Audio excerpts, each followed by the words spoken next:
तो वो भी बढ़िया से बना देते हैं। तो बोले थे कि उतारना मत, आज बढ़िया से समझ लो। हाँ तो एक बार समझ लो फिर से। देखो इसमें मेन होता है, हम लोग कहते हैं इसका नाम होता है थेल्स परिमेय। थेल्स परिमेय और थेल्स विलोम होता है। तो इसमें एग्जाम में खाली आता है साधारण प्रतिज्ञा। हम लोग साधारण प्रतिज्ञा यही याद होना चाहिए हम लोग को। ये हम लोग को याद होना चाहिए। साधारण प्रतिज्ञा क्या याद होना चाहिए। ये साधारण प्रतिज्ञा क्या है, सुनेंगे साधारण प्रतिज्ञा आज लिखवाएंगे, तो साधारण प्रतिज्ञा याद होना चाहिए, सुनेंगे। तो साधारण प्रतिज्ञा हाँ तुम लोगों का मिल भी जाएगा कल लगे। हाँ कल दे देंगे साधारण वो रिवीजन करना है, घर पे बनाना भी है। साधारण प्रतिज्ञा ही एग्जाम में आएगा। और इसमें ये नहीं कहा जाएगा थेल्स का परिमेय ज्ञात कर, थेल्स का विलोम ज्ञात कर, ये कुछ नहीं कहेगा। लेकिन हमको साधारण प्रतिज्ञा से समझना है कि थेल्स का परिमेय है कि थेल्स का विलोम है। यार समझ में हमको पहचानना है खाली इसी से कि थेल्स का परिमेय है कि थेल्स का विलोम है। तो थेल्स का देखो साधारण प्रतिज्ञा का मतलब होता है, साधारण प्रतिज्ञा होता है कि यदि किसी त्रिभुज में ऐसे आएगा, यदि किसी त्रिभुज में एक भुजा के समानांतर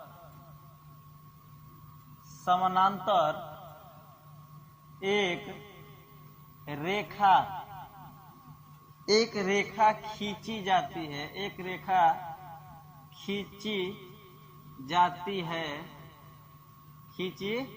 जाती है, तो दो अन्य भुजाएं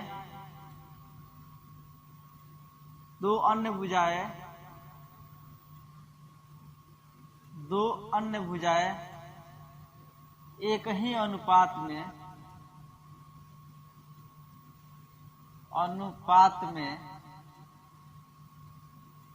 विभाजित हो जाती है। बस उतना रहेगा। अब समझो ना हम क्या कर रहे हैं। हम लोग का इसमें दिया है कि यदि किसी त्रिभुज में, मान लेते एक त्रिभुज है, एक भुजा के समानांतर एक रेखा खींच दिया। कोनो भुजा के समानांतर एक रेखा खींचेंगे ना, तो जो उसकी दो भुजाएं हैं वो आपस में क्या होती, विभाजित होती है। यही साबित करना विभाजित होती है। हमको यही से पकड़ाएगा थेल्स का परिमेय क्या है, एक भुजा के समानांतर एक रेखा, यही पता चलेगा परिमेय से। पहले का जो लाइन है उसमें आगे बोला रहेगा, ऐसा सेम दिया रहेगा, बताता नहीं। अब तुमको यहाँ से समझ जाना है कि थेल्स का परिमेय है। अब हम लोग इसका हल करेंगे। हम लोग तो पहले हम लोग मानेंगे, माना ए बी सी ए क्या है, त्रिभुज है। क्या है, त्रिभुज है जिसमें भुजा BC के समानांतर एक रेखा खींचा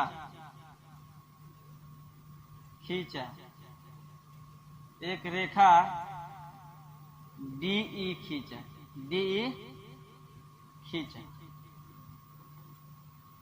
और सुन में ये आकृति से तैयार हो, क्योंकि बोला है कि किसी त्रिभुज में, त्रिभुज तो बनाना पड़ेगा ना। तो त्रिभुज हम लोग का बन गया ABC। तो ABC, BC कौन है ना, लिखे हैं कि BC के समानांतर एक रेखा D खींचा। इसके समानांतर है नहीं ना होगा, तो समानांतर है ना D रेखा खींचेंगे। देखो ना, ध्यान देना कैसे हो रहा है।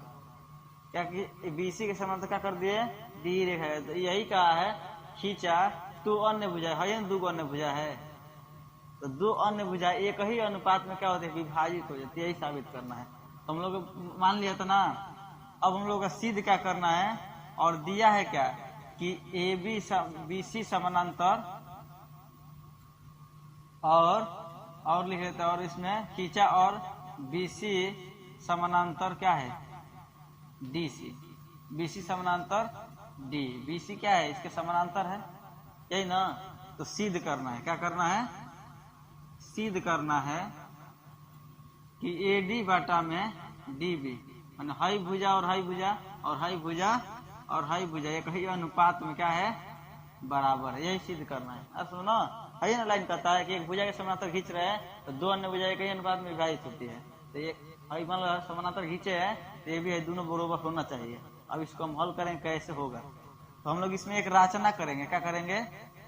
रचना। देख लो यहीं तक रहेगा, इसके बाद तू लोग मैं कैसे कर रहे हैं, मैं करना है।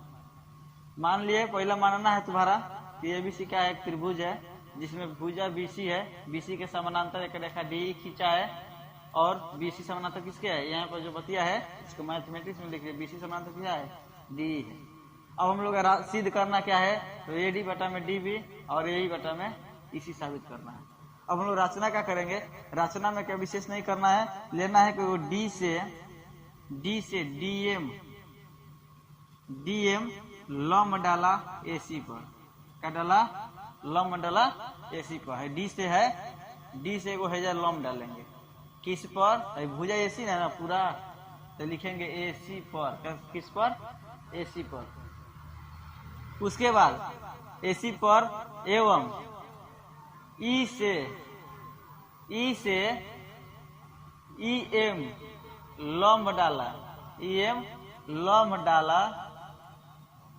डाला एबी पर। किस पर? एबी पर। रचना हो गया अलग से, तो हम रचना कर देते हैं। अब ई से क्या कर दिया, लंब डाल दिया हम किस पे, पूरा भुजा एबी पर।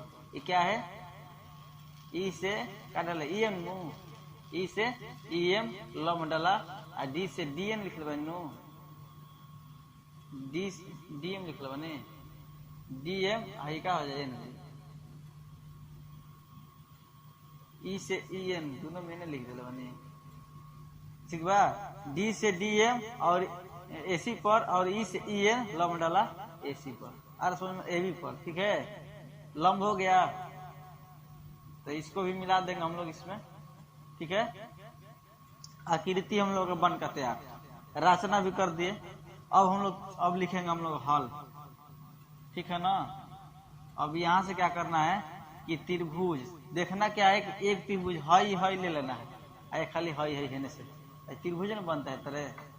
हाँ, तब हम लोग ले लेंगे त्रिभुज ए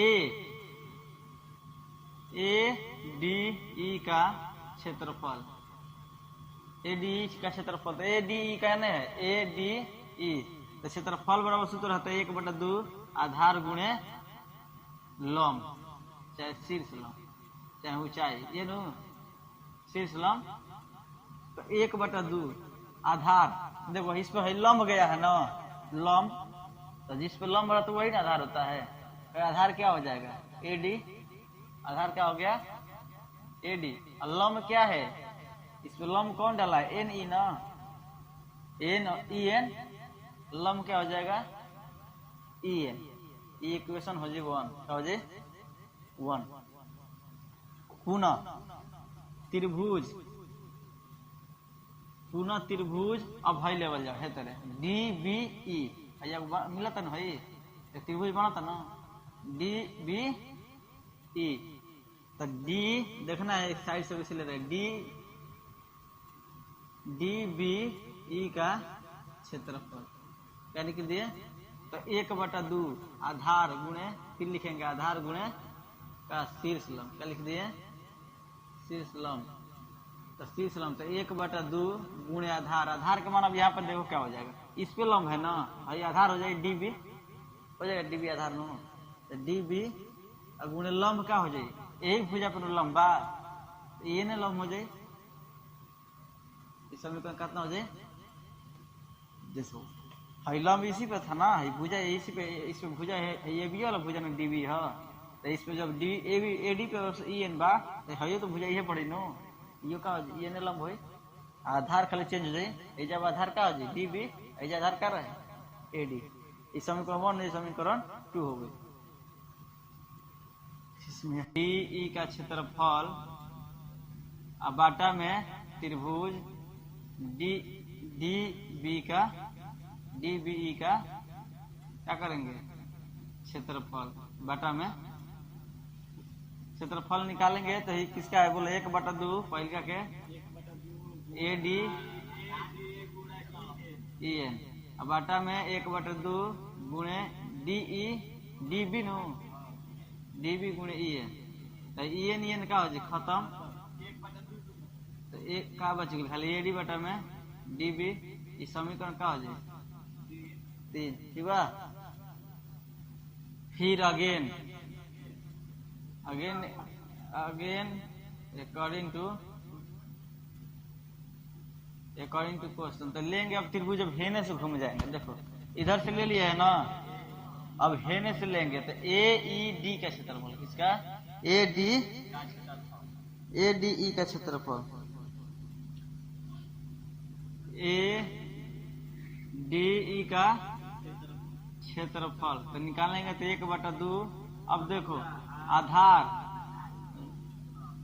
चाहे ऊंचाई है न, तो 1/2 आधार, देखो अब है ना, तो आधार इस पे न है, अब तो AE और लंब अब का हो जाएगा, तो लंब अब है पे है का गइल बा, लंब DM निकल ले बा, तो DM लंब हो जाएगा हम लोग DN, ठीक है। ये समीकरण कितना हो जाएगा 4। पुनः फिर लेंगे त्रिभुज ECD, ECD का क्षेत्रफल, ECD का क्षेत्रफल तो 1/2 आधार और ऊंचाई ये नु, तो 1/2 गुणे आधार का मान कितना है EC और लंब DM में हो जाए नु, इस समीकरण कितना हो जाए 5। इसलिए त्रिभुज एकर AED का क्षेत्रफल और बटा में ECD का क्षेत्रफल तो 1/2 गुणे AE गुणे DM बटा में 1/2 गुणे EC और गुणे DM, तो DM खत्म, 1/2 खत्म, माने AC बच गया बटा में EC बच गया। इस समीकरण क्या कर देते हैं 5 6 ना 6।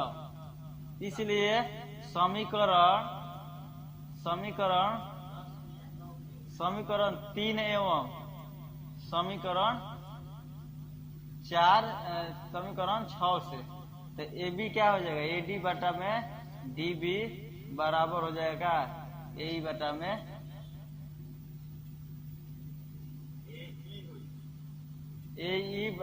AC AE न हो ऊपर AE न बा AE और बटा में EC। हम लोग का यही हो गया प्रूफ, PROLD प्रूफ, ठीक है ना। यही साबित करना था कि यही बटा में ED। लिख ले एक लाइन और, चूंकि क्या है BC समानांतर था DC के, इसीलिए आ गया AD बटा में AB।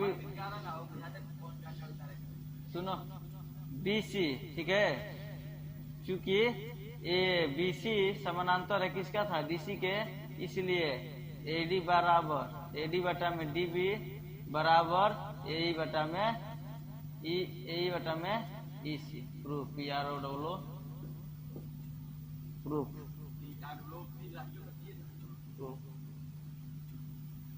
प्रूफ निकाला PRO।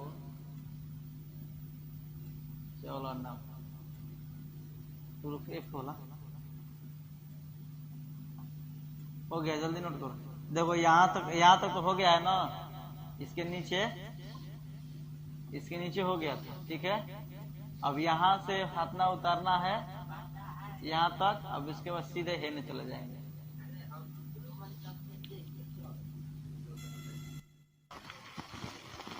तो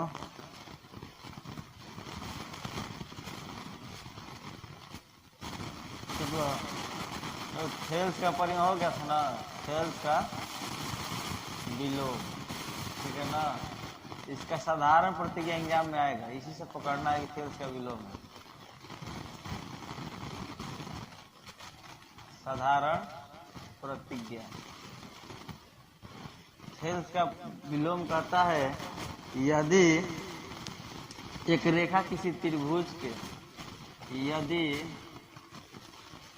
एक रेखा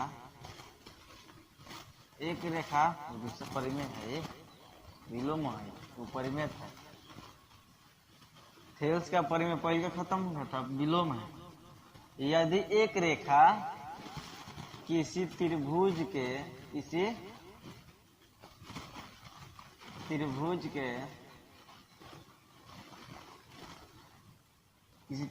के दो भुजाओं को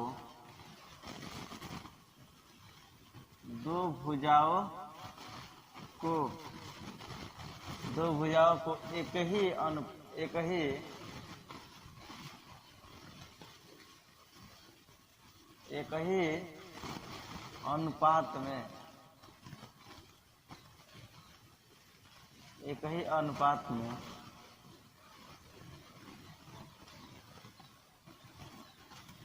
अनुपात में विभाजित करे तो वह भुजा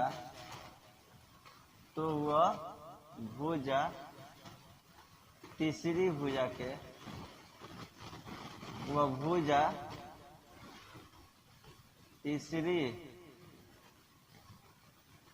भुजा के समानांतर होती है। उसमें था ना, यह इसमें हऊ था कि यदि किसी त्रिभुज में एक भुजा के समानांतर एक रेखा खींची जाती है तो दो भुजाओं एक ही अनुपात में क्या होती है, विभाजित होती है। इसमें क्या हो गया कि हई जो लाइनिया था ऊपर चला गया। क्या हुआ कि यदि एक रेखा किसी त्रिभुज के दो भुजाओं को बांट रही है तो तीसरी भुजा क्या होगा, समानांतर होगा। और उसमें पहले ही बोला गया था कि यदि भुजा के समानांतर एक रेखा खींची जाती है तो दो भुजाएं एक ही अनुपात में विभाजित होती है। यदि पहले बोलता है कि यदि कोई रेखा दो भुजाओं के कहीं में बांटती है, समानांतर बोलेगा लास्ट में, थेल्स का विलोम है। यदि कोई रेखा नहीं बांटती है, पहले आ जाएगा कि यही हम एग्जाम में खाली यही रहेगा बस। अतः ने 5 नंबर क्वेश्चन में यही एग्जाम में क्या रहेगा, अतने। अब इसी से तुमको क्या करना है, पहचानना है अपना जो भी करना है। तो हम लोग विशेष प्रतिज्ञा यहाँ से हम लोग काम स्टेप हल जब करेंगे तो लिखेंगे पहले का विशेष प्रतिज्ञा। विशेष प्रतिज्ञा लिखेंगे, हम लोग लिखेंगे माना एबीसी एक क्या है, त्रिभुज है। एबीसी लिखेंगे, एबीसी एक त्रिभुज है जिसमें भुजा एबी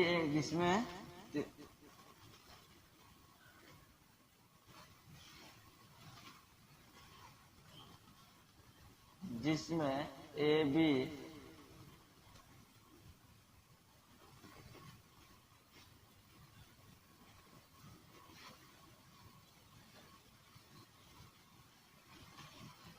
विशेष प्रतिज्ञा।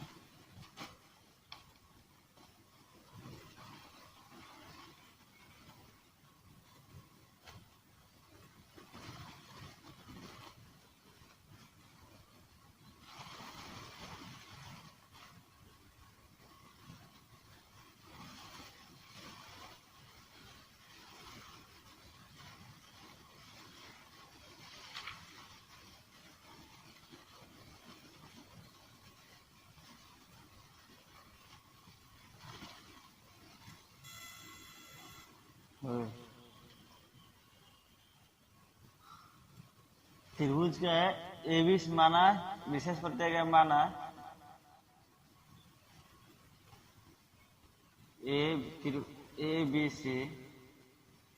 एबीसी एक त्रिभुज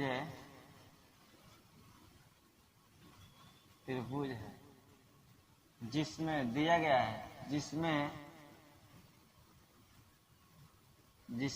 एक रेखा क्या है, डी खींचा जो ए जो डी एबी को एबी को और ई एसी को ABC AC को विभाजित करती है।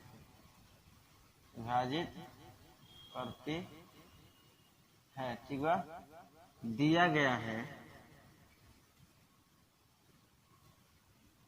था कि एक भुजा यानी कि त्रिभुज हम लोग का ABC, यही ना क्या बोला, ABC। तो देखो ध्यान से था, और यहाँ पर हम लोग बोला गया कि जो यहाँ पर रेखा खींचने पर ये भुजा और ये भुजा और ये भुजा आपस में बराबर होती है, तो तीसरी भुजा क्या होती है, समानांतर होती है। यही चीज करना है ना।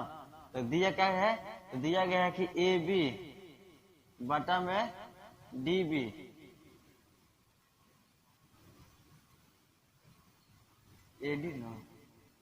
AD बटा में DB बराबर AE बटा में EC। इतना दिया गया है ना। जब दिया गया है तो अब हम लोग कह रहा है कि सिद्ध करिए। तब सिद्ध करना है क्या, कि D समानांतर क्या है, BC। देखो क्या कर रहा है, फिर से एक बार समझेंगे। यदि एक रेखा किसी त्रिभुज को, मान लो रेखा D खींचा, तो दो भुजाओं को एक ही अनुपात में विभाजित करती है। क्या करती है, एक ही अनुपात विभाजित कर देती है। एक अनुपात एक घई हो गया, एगो दी दिया है ना। तो बोला करती है तो अनुपात में विभाजित करे तो वो भुजा जो है, कौन, ये भुजा जो खींचा गया है, वो तीसरी भुजा क्या होगा, समानांतर होगा। तो यही साबित करना है। क्या सिद्ध करना है, कि D समानांतर BC। अब हम लोग लेंगे रचना। 5 नंबर का आता है मैट्रिक के एग्जाम में। रचना लेंगे कि रचना हम लेंगे कि D से D लंब डाला AC पर, और E से E लंब डाला AB पर। यह वाला लिया, इसमें फिर से जो परिमेय में था। तो लिखेंगे कि D से DM लंब डाला AC पर, एवं E से EN लंब डाला AB पर। किस पर, AB पर। अब हम लोग का यहाँ से हल शुरू होगा। क्या हो जाएगा, हल। तब हम लोग देखेंगे कि हम लोग लेंगे त्रिभुज, जैसे इसमें था थेल्स के परिमेय उसी प्रक्रिया से। तो यहाँ पर हम लोग दिखा देंगे कि हम क्या लिए हैं, D से DM और E से EN लंब डाल दिए। और सुनो, नहीं आएगा तो इसको 2-3 बार कम से कम बनाना है। 6 गो परिमेय बताएंगे, 6 गो याद होना चाहिए, क्योंकि 6 गो में से एगो पक्का आएगा, फिक्स 5 नंबर धैल है। 4 गो 5 नंबरिया में एगो 5 नंबर, इसे पकड़ सब धर लेना है। खाली 6 गो याद रहेगा, एगो इधर आ जाएगा।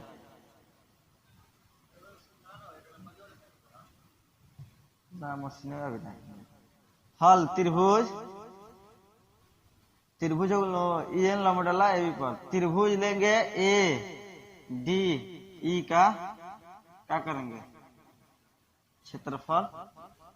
अच्छा, हम ये डायरेक्ट लिख देंगे कि थेल्स परिमेय से, क्या लिखेंगे, हतनों लिखेंगे थेल्स परिमेय से, और यहाँ तना बराबर दिया गया है, इसलिए थेल्स परिमेय से DC भुजा क्या होगा, AC के समानांतर। उसमें यही ना कहता है कि यदि कोई भुजा समानांतर होते हैं बराबर आता है, सिद्ध होता है। थेल्स परिमेय में जब है दिया है तो नहीं बराबर होगा, तो लिख देंगे सीधा भी कि थेल्स परिमेय से भुजा लिख के, इतना भुजा है इसलिए D समानांतर, इसे यदि भुला गए तो ना, तो इसे चेक करेंगे।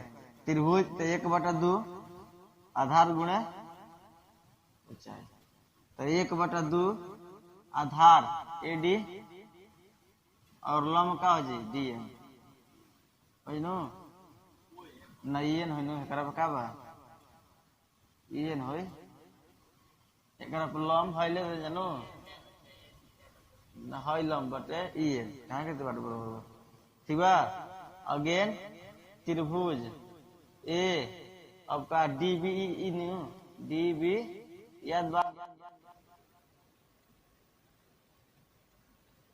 त्रिभुज अब क्या हो जाए, त्रिभुज जैसे इसमें बोला था ना कि इसमें पहले हाई वाला लेके त्रिभुज, और फिर एक लिए इसको लेंगे DBE का क्षेत्रफल, DBE का क्षेत्रफल 1/2। अब इसका आधार क्या हो जाए DB, और गुणे लंब का हो जाए तो ई ने होई नो ए प्लम का आइल बा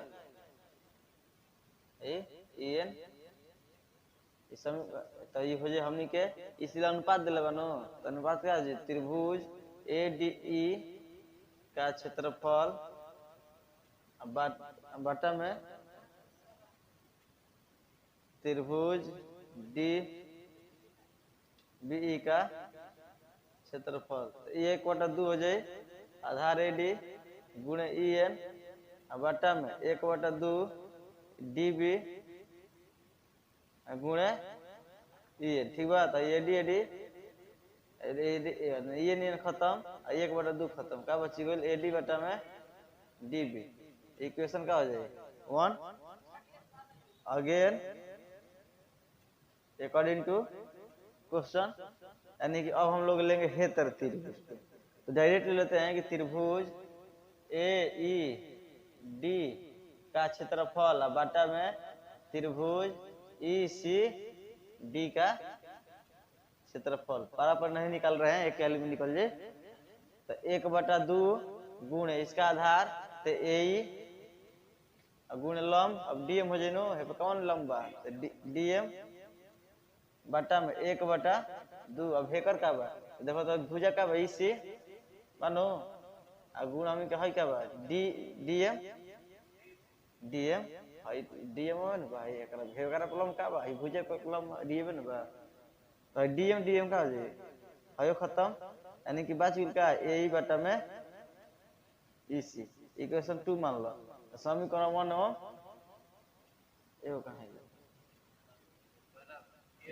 1 और 2 से ये नो तो समीकरण 1 और 2 से हम लोग हल करेंगे ये जो हो जाएगा आंसर समीकरण 1 और 2 से क्या करता है तो समीकरण 1 और 2 से जब समीकरण 1 और 2 से कहता है कि ए डी बटा में डी बी बराबर ए बटा में इसी इसलिए थेल्स प्रमेय से डी समानांतर बीसी प्रूफ नोट कर 6 पॉइंट का पहला प्रश्नावली तू आगे अगला 6.2 खत्म हो तब लगे देखो तो पहला है कि कोष्ठ में दिए गए शब्दों को सही शब्दों का प्रयोग करते हुए रिक्त स्थानों को पूर्ति करें पहला बोला है सभी वृत्त होते हैं इस सभी को याद करना पड़ेगा ठीक है ना दिया है सभी वृत्त ये वृत्त है ठीक है ना तो बोला है सभी वृत्त क्या होते हैं सर्वागसम होते हैं कि समरूप होते हैं तो सभी वृत्त क्या होते हैं समरूप होते हैं क्या भरा जाएगा समरूप भराएगा इसमें दुग ऑप्शन दिया है ना इधर कोष्ट में सर्वागसम और समरूप बर भुजा दुग दोनों दुग लेकिन इसका चारों न होता है जिसकी भुजा चारों बराबर समरूपे कहते हैं क्या कहते हैं ये भी क्या हो जाएगा समरूप तीसरा है इसका तीसरा है कि त्रिभुज की समान संख्या वाले दो बहुभुज समरूप होते हैं यदि उनके संगत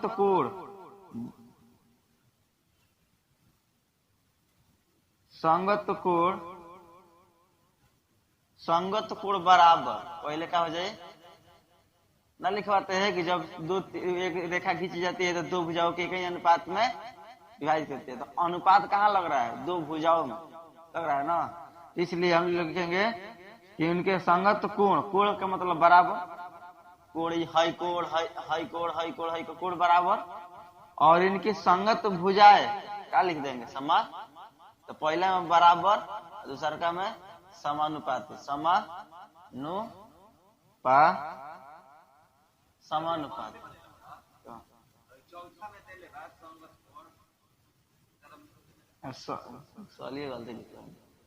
देखो तीसरा सवाल है कि सभी डॉट देखिए त्रिभुज समरूप होते हैं कब समद्विबाहु रहेगा कि समबाहु रहेगा और सभी त्रिभुज तभी ना समरूप होगा जब इसकी सभी भुजा बराबर होगी तो इसलिए समरूप क्या हो जाएगा समरूप समबाहु यानी सभी भुजा बराबर होगा, तब क्या हो जाएगा, जब समबाहु का मतलब सभी भुजा बराबर, तब है ना त्रिभुज समरूप होगा। चौथा में है वही हम तीसरा में पढ़ देते, भुजाओं की समान संख्या वाले दो बहुभुज समरूप होते यदि उनके संगत कोण क्या होगा, बराबर। क्या होगा, यह लाइनिया गायब कर दिया, यही भरना है, बराबर। और इनकी संगत भुजाएं समानुपाती होती है। क्या होती है, ये नहीं दिया है, समानुपाती होती है, नोट में लिखवाए हैं और साधारण प्रतिक्रिया में। अब दूसरा सवाल है, दूसरा से निम्नलिखित नियमों को दो भिन्न भिन्न उदाहरण दीजिए। समरूप आकृति है, क्या निकाल देना है, उदाहरण। तो मान लेते हैं पहले का वर्ग हो गया और दूसरा विरित ले लो, हो गया समरूप में। जो जो समरूप आया तो लिख दो आकृतियां, ठीक है। और दूसरा ये पहला का था, दूसरा हो गया ऐसी आकृतियां जो समरूप नहीं है, तो समरूप नहीं रहने वाले ले लो, समरूप नहीं लेने वाला आयत ले लो, हो जाएगा। और एक और क्या ले ले, चतुर्भुज ले ले, जगह तो क्या दे रहा दूसरा नाम, होने उत्तर में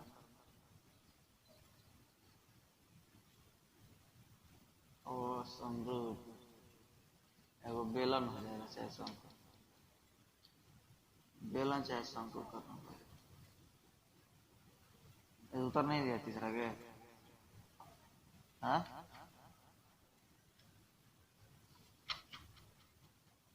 प्रश्नावली नहीं समझे क्या हो।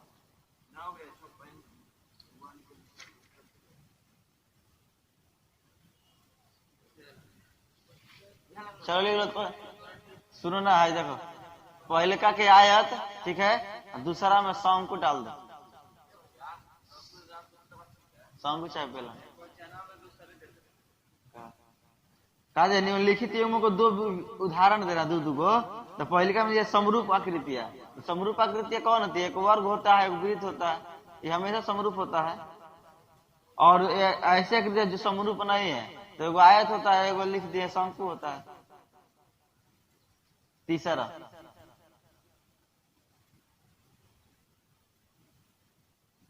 देखो तो, चतुर्भुज समरूप है या नहीं, जो त्रिभुज है समरूप है कि नहीं। तो दिया है आकृति एस आर,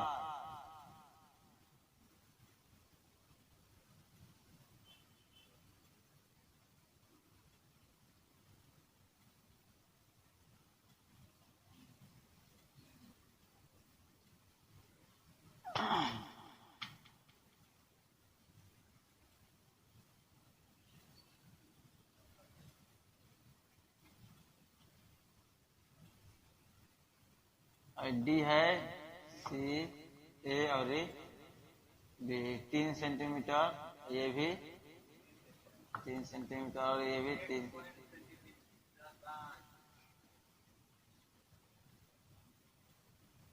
इसका है 1 पॉइंट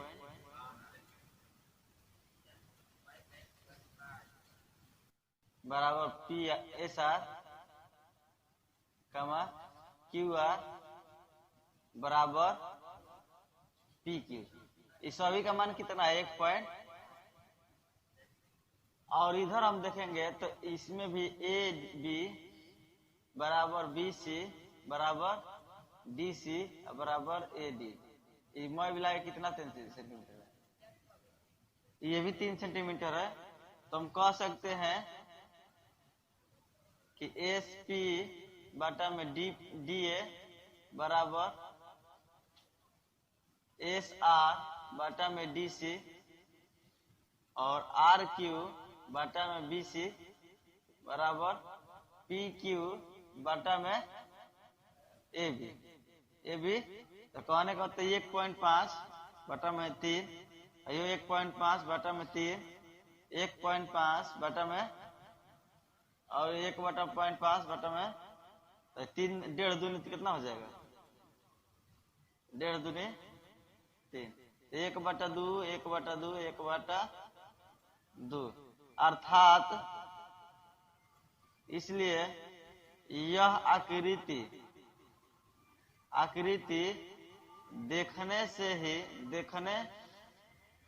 ही पता चलता है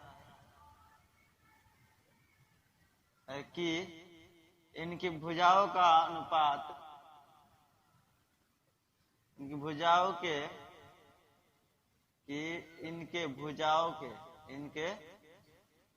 भुजाओं के अनुपात बराबर नहीं। अतः यह समरूप नहीं है। यदि हम लोग बनाएंगे पता नहीं चलेगा तो डायरेक्ट भी ले देंगे। देखो इसका 1.5 है, इसका 3 है, दो बरोबर है। जब बरोबर होता है तभी समरूप होता है। तो ऐसे आकृति देखने से आप समरूप पूछा है, समरूप है कि नहीं है, तो बस लिख देंगे समरूप नहीं है। 6.1 खत्म। यही था 6।